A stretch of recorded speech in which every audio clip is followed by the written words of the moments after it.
Hello guys, in this video I'm going to show you how to delete a PDF file from the Adobe Acrobat Reader application.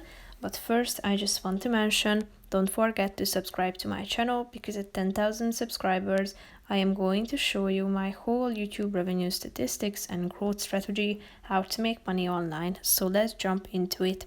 First of all, open the application on your phone.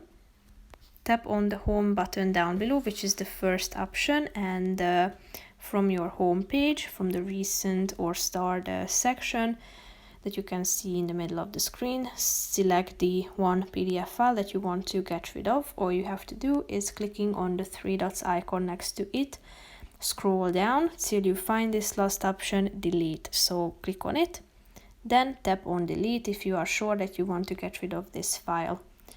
As you can see now, it has disappeared from this section, meaning that it has been deleted completely. So that's pretty much it for this video, guys. I hope you found it helpful. If you did, consider subscribing and see you in the next video. Bye bye.